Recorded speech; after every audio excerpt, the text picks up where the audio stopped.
What's up, everybody? This is Lozano with Global Fight Talk. Man, I have none other than the son of a legend. I've been doing a lot of interviews with the son of legends. I just had Hector Camacho. He was on recently. Now you. I have others. So yeah, I'm pretty excited about this one. I have none other than undefeated pro boxer, Hasim Rahman Jr. How are you doing? Thank you. I'm fine. I'm well. I just come off my 10th victory, so I'm doing really well. My brother, he just came off his fourth victory. Uh, we've completely recovered, and came back from the COVID virus. So we're just looking to make a lot of noise here in 2021. Well, you know what? Like you just said, you just came off your 10th victory. It was a second round KO, correct? Yeah, second round TKO. Yeah. Now this was your second fight with him. This is your second fight. How did you prepare for someone the second time around? Because it just seems like, when you fight someone for the second time, they're prepared for you. And Yeah. but it didn't It seem was. like he prepared enough because you finished him in the second round. How was that fight going in? I mean, you guys fought in Mexico. I saw actually the fight live, um, and I know that you put a video out there of your dad and yourself, like back to back of the same combos that you threw. How did That you was prepare? that was actually Floyd. That was Oh, was Floyd that Floyd? Mayweather and myself. Okay. Yeah. Okay. I thought that was your dad. No, that was Anyway, Floyd. okay. Well, his back was turned, so I guess that was you. I thought that was him, but never mind. So how did you prepare for that fight coming up, with the same guy? I think the first time, maybe I don't know what it was, but I was hitting him with, I think I hit him with much bigger shots in the first fight, and I set up my shots better and placed them better in the first fight. Big shots rather. The second time around, I'm more so. I came in with the mindset, okay, this is an 8 round fight. I'm gonna take my time, and I think that maybe he came in with the plan like I'm just gonna land one shot on this guy and then I'm gonna go home because he didn't get to hit me really clean the first time. So when he seen that it wasn't gonna be an easy day in the office, second time around I figured he found a way out of there. So it was Right. what they call easy night at the office. Right.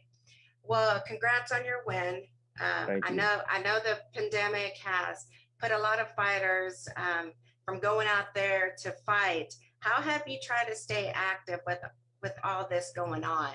I mean, I know sometimes trying to train could be hard, and even harder trying to find fights around a time like this. Yeah, I have a great friend named James Payton who has been very, very helpful in my career. We've got a great thing going down in Southern Texas, Harlingen, Texas. He's got an amazing gym down there, and he invites me and hosts me whenever I come down to fight. And they've got a string of fight cards down in Mexico. So why not be a part of that culture and get some international experience and keep busy while things aren't moving as fast here in America. I feel like Devin Haney was a brilliant mind in the boxing game, and that's how he kept his career moving when it was at a standstill. So I just took a page out of his book and keeping my hands moving and my legs moving and keeping punches flying at me, so I'm dodging them, and keeping my defense real tight, just staying on top of my craft, staying on top of my game. And I'm looking to fight in America very, very soon. But as far as right now and what's next is Mexico. Well, what better way to fight in Mexico and gain Mexican fans? I mean, in boxing, there is a huge fan base, the Mexican fan base. And when once you have those Mexican fan base, I mean, your boxing career, not saying there's other, fan base out there, but there's something about the Mexican fans out there that love to see fighters. And we're huge. We're huge when it comes to the boxing community. More for you, Hmm. right? Absolutely. I've already taken on the name Sangre de Oro, which is Okay. gold blooded in Spanish. Uh-huh. They love me when I fight in Mexico. You know, I seen that there was a different aura between the vibe that the fans gave me and the vibe that they were giving other foreign fighters. I'm a foreigner over there. Right. So when I came, there was love, and when I was fighting, there was quiet.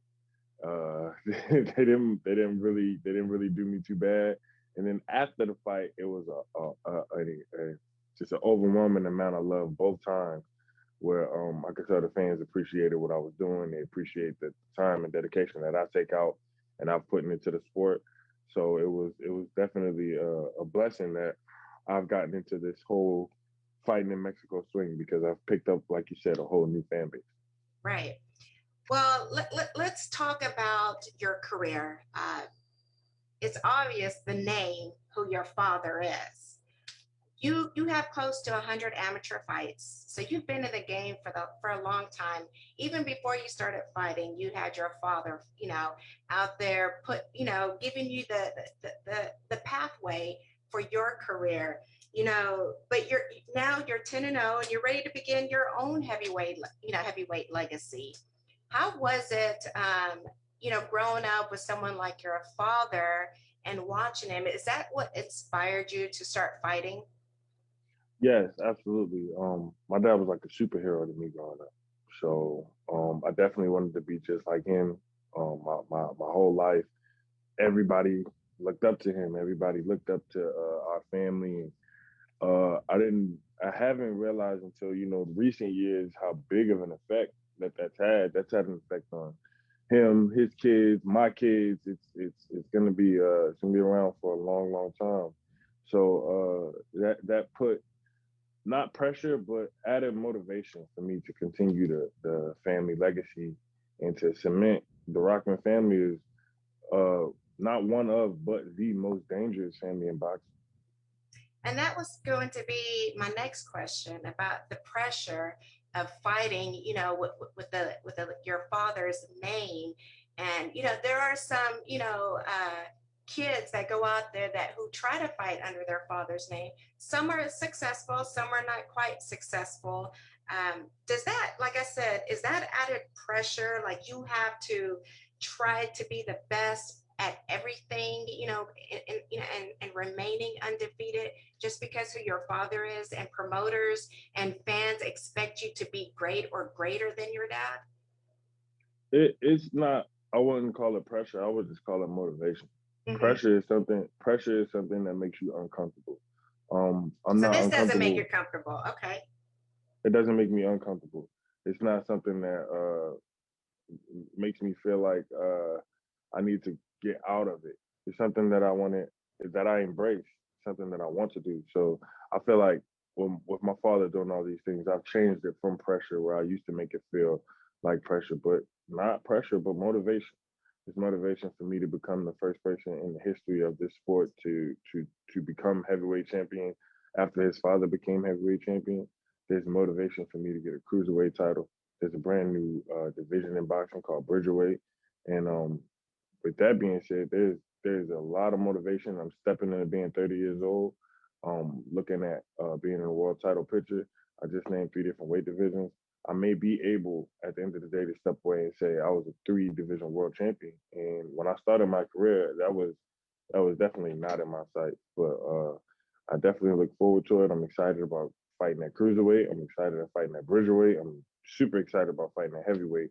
But I would like to take my time and do it right. But like I said, I'll be 30 this year, so I'm definitely looking to make the fights that I need and not wasting time.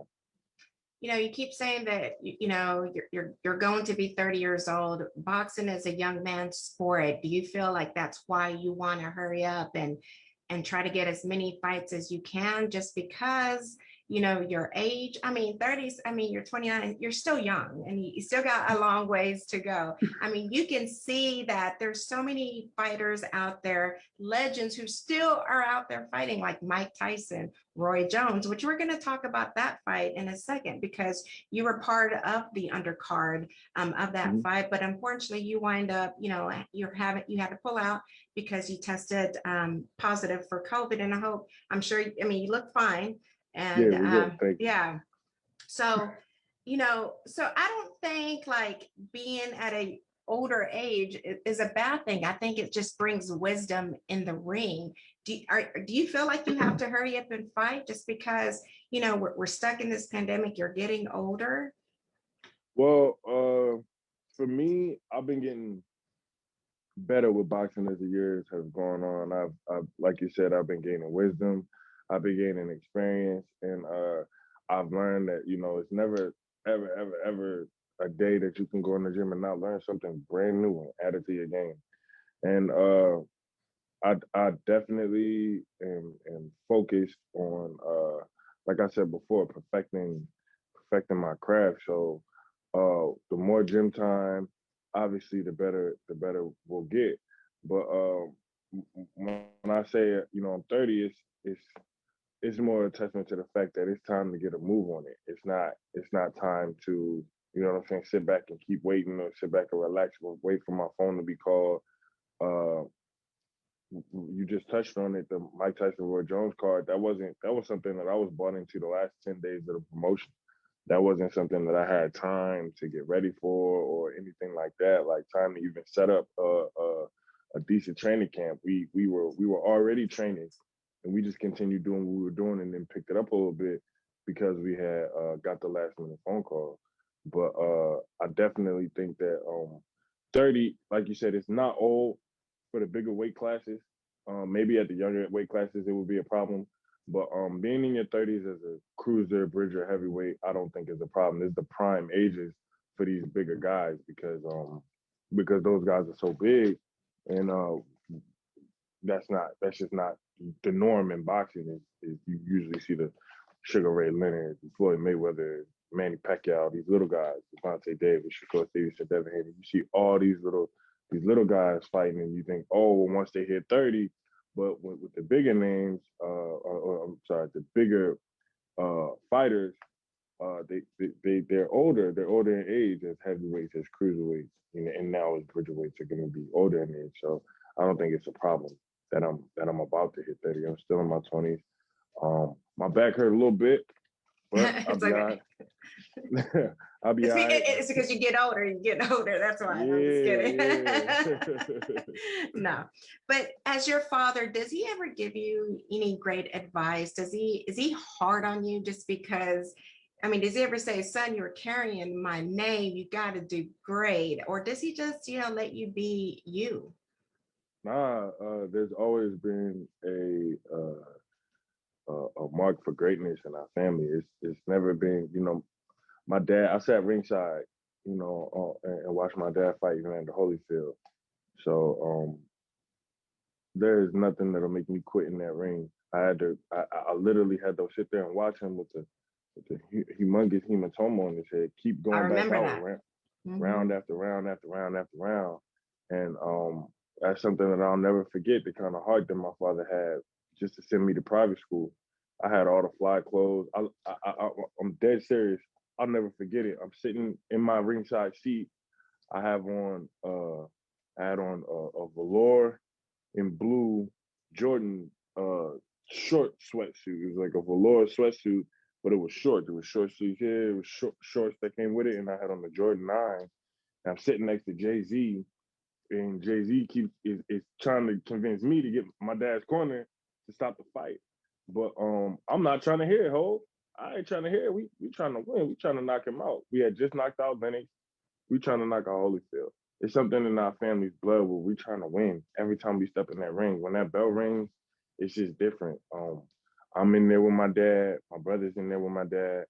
Uh, Between us three, is a lot of brilliance in this boxing game. And at the end of the day, when it's all said and done, um, I would love to host events is all of us are world champions, and I have a younger brother Hassan who's coming up as a title, and just to guide him on to bring a world title home. So, right now is the time to make it happen so that we can sit back and relax when the show is over.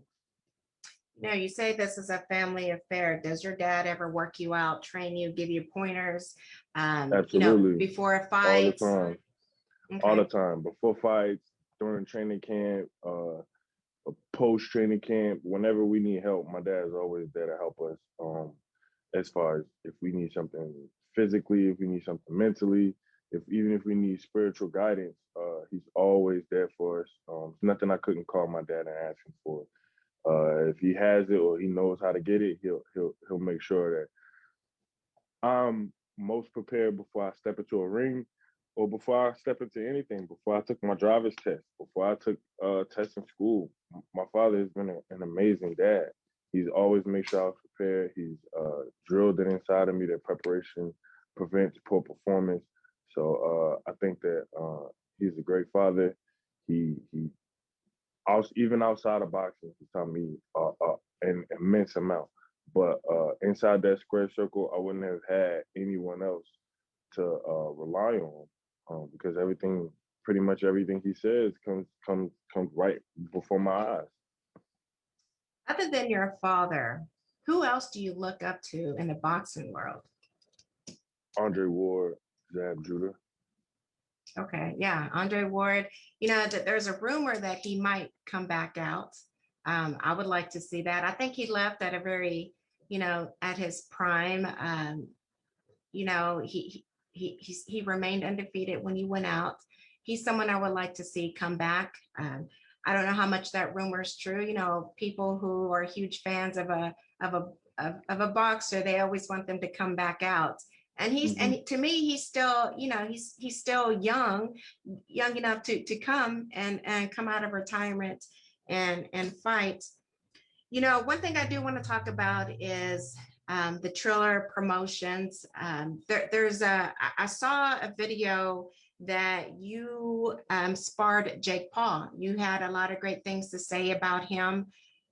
Coming up, he is making a name for himself. I think that's what he does as a YouTube sensation.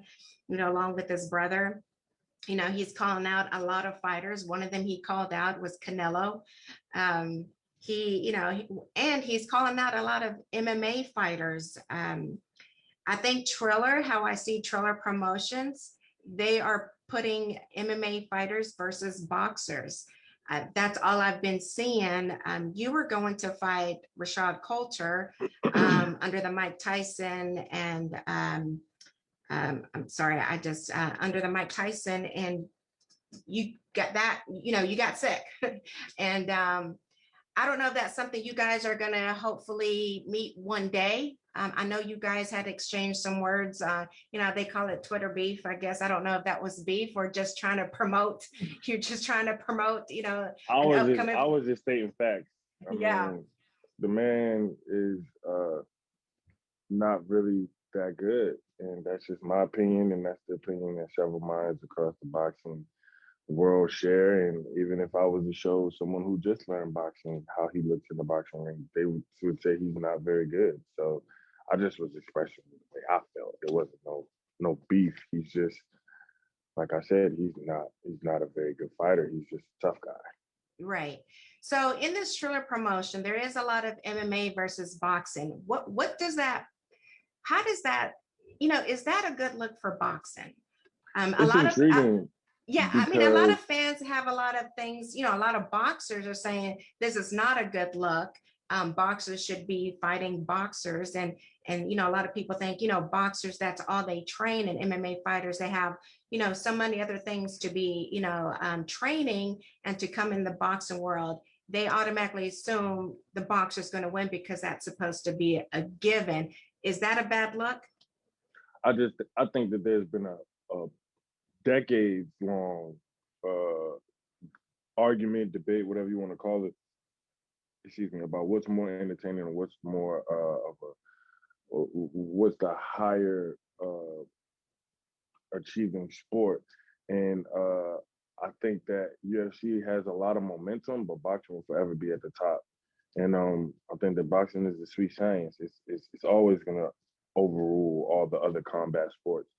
And as far as MMA fighters stepping into the boxing ring, I like to see them get their ass kicked. So it's not nothing that I don't want to see. I think that as long as fighters are getting paid what they need to be getting paid, whether they're fighting a boxer, a MMA fighter, an NBA player, an NFL player, if you're getting paid to perform and train and come in and put your life on the line, then what's the problem? It's a man who breathes and puts his shoes on just like you. It doesn't matter that he came from a football field or a UFC cage. Uh, if you're boxing, you're confident enough in your boxing skills, then as long as the weights add up, it should not be a problem. I don't see a problem with anybody boxing. But that's just me. I'll fight anybody. Right. No, I mean, I agree. I think if anyone who signs on the dotted line, you know, um, you agree to a boxing fight, whether you belong there or not. Absolutely.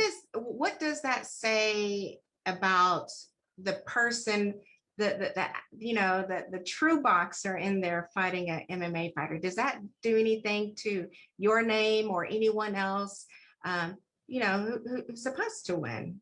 People say you're supposed to win. So of course, you're supposed to win, but if you don't, it only takes one shot for a haymaker, right? It only takes one shot. Anybody, you've seen it. You've seen it plenty. I've seen it plenty of times, even when it's just a boxer who's getting their ass beat up and it took one shot to knock someone out. Mhm. Is that's probably more a bad look for the boxer who gets knocked out or loses to an MMA fighter. So Well, what do you think? I just think that there's risks that come with every fight. Right. Be on top of your game. That's not an excuse. Oh, well, what if he catches me with a shot? Anybody can catch you with a shot. Go in there and handle your business like a champ. Um, the champions that I look up to, they would have fought in an MMA fighter if they fought rain. And they got asked to fight an MMA fighter on 10 days notice, no matter where they was at in the camp. I just felt like when they called me and they asked me if it would have been the other way around, if they would have called me and said, "Hey, look, we want you to fight Vidal in 10 days," uh, and I was just out like in the middle of a training camp and not really all the way into training camp yet, just really just getting the training camp off the ground. I probably would have been like, nah, he got some international experience in the amateurs, he got some pro experience. I probably be like, nah, I need a little bit more time than that. But I don't respect Rashad Coach's boxing game, not even uh enough to feel threatened. I feel like I beat him on a bad day, I beat him on a sick day, I beat him on an off day. All I gotta do pretty much is show up. Uh I think that I don't think that there's an MMA fighter that should be going the distance, but it is boxing. So, sometimes everybody doesn't go out. MMA fighters are very tough and they're very well conditioned. But that's pretty much all that they bring to the table. They're tough, they're in great condition, and that's just about it. They're just not gonna go down from the first shot, but that's why you put these things together. Do you think you guys will meet up again? I know Triller's putting on another boxing card, I think in I don't April. I see a lot of boxers versus MMA fighters, like Antonio Tarver. He's fighting hmm I seen that. a former UFC fighter who's a wrestler, no hmm striking, but he's I gonna seen fight that. him. So, do you think you guys might meet up for that boxer versus MMA? I guess. I mean, that's I how I would see love to Triller going. I would love to fight Rashad Couture, but I just have a hard time believing that if they're gonna give me a full camp, a full time, a full get ready to rumble 6 weeks out, they're not gonna do that. If that does happen, they'll call me probably last minute again, probably give me 2 weeks notice, 10 days notice. That's pretty much their only chance of having us in a what would be considered a fair fight. If they give me and him both 4 to 6 weeks to train anyway in that area, there's no way he's I don't think he would even agree to take the fight because he know his only chance is to land one big shot. Basically, is his game plan. It's just going to be looking for me to do something lazy and try to counter that, but he didn't even realize the whole time I was going to be kicking his ass. I just don't uh even see myself losing a round to someone who's coming from UFC, from the cage, coming over to boxing. As long as I'm defensively responsible, I think that it should be a easy night's work. We are Facebook Live. We have Mr. TMI Tate.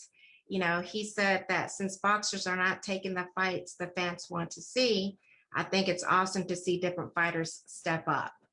As boxing, it seems like everybody wants to remain undefeated. So they pick and choose who they want to fight to remain undefeated. It seems like boxing, when you lose one or two fights, it almost seems like, it's over for him. So a lot of people pick and choose who they want to fight. Do you agree? Well, yeah, I think that that's definitely something that's going on in boxing. But as far as the Rockman family, I can only speak for us. I mean, Tua, Holyfield, Lennox Lewis, Corey Sanders, Callie Meehan, Monty Bear, James Toney. Need I keep going on? There's so many great fights that my dad has been in. My brothers and I have absolutely no choice but to. We can't be at the dinner table. Imagine being at the dinner table 20 years from now and just one person's going on and I fought this fighter and this fighter and this fighter and this fighter. My father has already set the bar that he fought great fighter after great fighter after great fighter with no problem.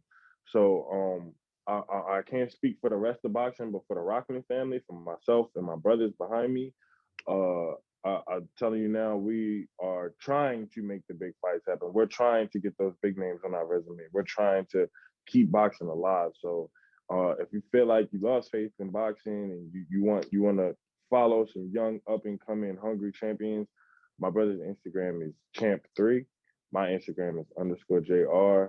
You can follow us, support us. It only takes a follow to support us. So just tap in and follow the journey.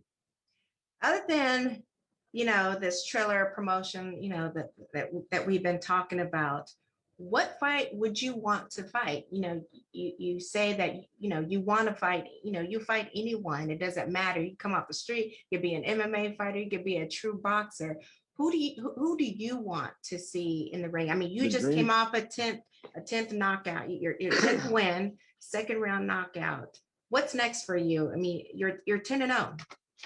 The dream fight for me to make is Hasim Rahman Jr. versus Deontay Wilder. That fight is a fight I really want to make. I want to make it in Africa. I think that it could be extravaganza. I think it will be a huge fight, and I pretty much see myself putting myself into the shoes of Muhammad Ali and into the shoes of my father.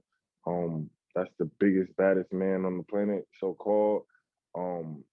Unfortunately, he's already suffered a defeat, but that doesn't stop him from fighting. Lennox Lewis has suffered one defeat prior to fighting my father. Deontay Wilder will be back. There's a brand new weight division in boxing, Bridgerweight weight division, and I think that's where the fight would have landed at anyway if we would have fought. So I would love to make Hasim Rahman Jr. versus Deontay Wilder fight in the near future. A lot of people, a lot of fans, non-expert fans say that Deontay Wilder, he's not a very skillful boxer, but he does have that one-hitter quitter, that can knock someone out instantly. Is that something you ever think about fighting those type of fighters that have that one-hitter quitter and it's a wild punch? This a thing. Anybody can knock you out with any punch. It's just that he's just so much stronger than everybody else. His chances of knocking you out are a lot higher. Right. But, I'm not from Missouri, but you still got to show me for real. Right. You're gonna have to Right. show me. I'm not, you know what I'm saying? Just because you did this, you could do it to 100 more people. You can knock out 100 more people, but you still ain't knock me out. So I believe that I'm special. I believe that I'm blessed, and I believe that he's special and blessed. So I feel like it's only right for us to get it on in this generation. And I think that I'm gonna bring a masterful performance to the ring, and I hope that he brings his A game because I would not want to defeat a lesser version of him. I wanna fight the best of the best, and I feel like going down and making noise at cruiserweight and then coming up making more noise at bridgerweight is the formula to do that. So we're working, and we will make these happen. I mean, this is not the first day I ever thought about that fight. I've been thinking about this fight for years. So and then after Wilder, we can do Joshua, and uh, Oh, you God putting willing. out you putting out some names out there. I mean, these are real fighters. These are real Yeah. fighters in my generation, and I feel like in order to be the best, you have to beat the best. In my heart, when I wake up, I'm the best fighter in the world every day. I've been watching these guys for years. I'm not scared to get in the ring with them. I'm not scared to fight them. I signed a contract. I just have to get to their level. There's some fighters that I have to beat in order to prove that I'm at their level. But I've met both of the gentlemen. I've met Anthony Joshua. I've met Deontay Wilder. They're both very humble in person, very great champions, and I have nothing but respect for the work that they put in. But those, like I said, the belts that Anthony Joshua has, the belts that Deontay Wilder has, you got to understand those belts were in my living room as reigning champion when I used to walk downstairs as a kid. So for them to be walking around with these belts now, reigning champion, is like you took something out of my house, and now I got to go get it. So that's just that on that. Speaking about, being undefeated, I think Mayweather had, it has that Mayweather effect, remain undefeated, 50-0. And I think a lot of boxers see that because what he brought to the table with all this money and, remaining undefeated, it seems like you get paid more because a lot of MMA fighters want are calling out Mayweather. You had Conor McGregor versus Mayweather. You had so many people calling out Mayweather just because that's the money fight. I saw, I don't know if this is something that you can speak about, but there is a video out there that there is a controversy with you and your family with Mayweather with a sparring session. Is that something that you want to touch, on? No, you don't. That's why I asked. But other than that, you did say you wanted to fight Tyson at one point. There was an interview out there that said you would love to fight Mike Tyson. Do you still feel that way? Yeah, man, Tyson can get it on. Box his old ass up. I ain't worried about no Mike. Mike, yeah. I mean, I would love to do an exhibition with Mike Tyson. Hasim Rahman Jr. versus Mike Tyson. Come on, man, I would love it. He still got heat. I'm a young buck trying to get out there and get my name on the heavyweight landscape. What better experience than to be in there with the man himself? Mike Tyson, and it's like the upcoming generation versus the champ. And to be able to say I was in there swinging with the world champ, and then it's gonna be, I know the masses will go crazy for that. I mean, is it gonna be the young fighter who is? I'm seeing more as a boxer because of my knockout ratio, but a lot of people don't even know I could crack.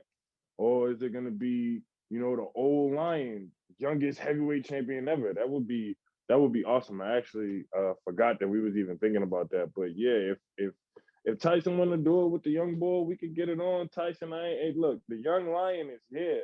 I am not opposed to that. I've known Mike Tyson for years. He's known my dad for years. So having my dad in the corner, Mike over there, all old and tired, So I mean, hold on. Did you see his fight or his yes, I, exhibition fight with Jones? And yes, I did. obviously there was no, you couldn't knock each other out. It was an exhibition. There were rules to the exhibition fight. So it almost seemed like the fans didn't get exactly what they wanted, because this is Tyson versus Jones. People look up to these guys. They wanted to be them. And did it bring what it was supposed to bring for an exhibition fight? And looking For at me, Mike, it did. it did. For me, Why it is did. I mean, you got Mike in there going. Mike was really trying. I felt like Mike forgot about the "don't knock him out" move, because Mike was on Roy's top the entire time. I mean, from round one to the fight ended, he showed that he did really take this serious. This wasn't just about a payday. This was really Legends League boxing. This was really two legends in there, and Roy Jones did the same. He showed that he really trained for this. He was really doing his best to box Mike and keep Mike off him. And then, I mean, come on now. We all know who really stole the show. Snoop Dogg on the commentary I had don't want to even me talk. weak. I mean, they gotta bring Snoop back. Triller, please bring back Snoop. Snoop was awesome. He had me. He took the entertainment value up a whole another 2-3 notches. I think that what they're doing with this Legends League is amazing, and I think that I definitely want to be a part of it. Fighting Tyson would be awesome. That would definitely be a good look. But yeah, I don't think I would end, I don't think it would end in the draw. I think they would be raising my hand at the end of that one.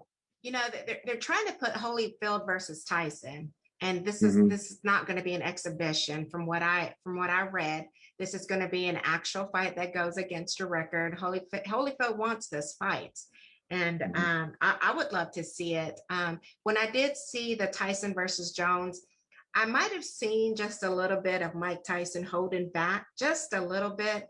I was excited to see Jones because I love his movement, the young Jones moving, with his infamous left hook knockout. Yeah, I was excited to see Captain Jones. Hook. Yeah, I was excited to see Jones. I was like, oh, look at Jones still moving. Then he kind of like, you know, slowed down just a little of that Got flat movement. tire. Had a flat tire. Right, exactly. Tires And were flat. Tyson, he still, he had his peekaboo style, and it kind of scared me for Jones just a little. I did think that Tyson did hold back just a little. Mm-hmm. That's just my non-expert opinion. But have you ever brought it to Triller's attention, or even Tyson himself, even though you know him, like, let's fight? No, who? What? What? Did you hear what you just said? Yeah, I heard what I just said. You just said, did you walk up to Mike Tyson and say, "Hey, let's No, fight"? no, no, no, No, I did no, not want. no. That's not what I said. I said, No, have I understand where you're coming yeah, from. when Tyson is something like, hey, do you put your managers in between that, or is that something you ask Tyson out of respect? Like, you're someone that I would love to fight. Nah, I got too much respect for him to even, he's an OG to me. You know what I mean? He's a pioneer in this game. I want to fight the guys around. I don't want to. I feel like I would be kind of bullying Mike Tyson if I win. I know he's 50 years old. I'm not trying, but if the opportunity presented itself, of course I would be more than up to it. The same with James Toney, Antonio Tarver, whoever, all them old dudes. I'm trying to smoke all in. If they want the smoke, then I'm here to serve it. I know there's maybe some leftover grudges that James Toney has, maybe some leftover grudge that there is a leftover grudge on my end from Holyfield, so he can always get it. And then, Really? oh yeah, absolutely. I love Holyfield. I have a tremendous amount of respect for him as well. But I feel like you put my father's life at risk, and So it you was want to, it was you want that revenge? Is that what you're yeah, saying? absolutely. And not only for my father, for Mike too. Mike had to bite his ear off. For all the just because headbutts. he was in, yeah, and then it came even more into fruition when he did it to my father. It showed even more like, yo, he's really in that head. But okay, so now I want to see if what Holyfield, you know what I'm saying? I would like to just, I hate to say it, he a legend in the sport, but I like to go ahead and get that revenge for not only my dad, but for Mike Tyson too. Speaking of revenge and fights, I interviewed Hector Camacho Jr. Mm-hmm. and he is getting ready to fight uh, Chavez um, in Guadalajara, Mexico, and that's something that he wants to revenge his, that fight for his father who's no longer with us. So that's coming up. So it's Camacho versus Chavez, a son of a legend versus an actual legend. Do you and this is something that he's been putting out there. I want to fight, I want to fight, I want to fight. He said all the Chavez family and uncle, aunt, whatever, they can all get it. And so he said he don't Yeah, care who it that, is. It could be the cornerman. If you're a Chavez, if you got a last name, he wants to fight you just because of his father. And I'm assuming that's just how you feel when it comes to fighting someone to revenge the loss of your father. absolutely, absolutely. I was waiting for somebody that, I mean, just growing up, I always wanted the opposing corner to have a son so I could, talk some trash or get into it with, you know what I mean? If I could hold it down in my own way, as opposed to my father always having to do all the fighting. But I definitely feel where they coming from 100%, man. When it's family. And like I said, we not trying to lose. We in it to win it every single time. We've dedicated years, decades to this sport. So we never trying to come up on the short end of the stick. Before we close out, what's next for you? We talked a little bit about Twiller. We don't know if that's something that you're going, if that's going to happen anytime soon. Triller But got my Triller got my phone number. They got my email, and they know that when we call Lil Rock, we call Rockman Jr. I was absolutely efficient. I handled everything they needed me to handle in a short time, exactly where they needed me to handle it. I was there. I was at the place where we needed to be. I just failed a COVID test. It's not, and then it's like I would have fought with COVID if it was up to me. I've already fought through pneumonia. I already had pneumonia and had a fight, so I would have fought through COVID as well. Um, and give I COVID to just someone else. I would have gave it to everybody in there. And look, Rashad would have went No. home with an illness and COVID. Nah, but I'm glad that they caught it, and I'm glad I did not spread it to anyone else. I actually it was very quarantined. The only place I even did go was the gym during the time that I caught COVID. It was only one place where I could have got. I only went to the gym. So uh, like I said before, I would love to fight with Shaw Couture and get him out the way. I think Vidal believes that the winner should fight him. I don't know where he got the idea that he was in some type of position to be calling some shots, but Do you feel yeah, some type of way that do you feel some type of way that he even thinks that he, like you said, he feels some, like he feels in a position to even call that shot, the winner gets me? yeah, I'm on the bigger and better things than him. Yeah, I took your spot. You need to be trying to get where I'm at. I right. took your spot. How about you stay healthy?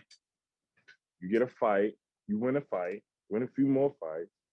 I'll be doing the same, inshallah. And we definitely could do it. But these guys were huge. These guys that have so much to lose. They have so much to lose because they're on such a wider scale as far as being YouTube sensations and stuff like that. I really highly doubt he takes the risk in losing so early in his career. So that was definitely a lot of bark. To me, he's in my city all the time. I've never been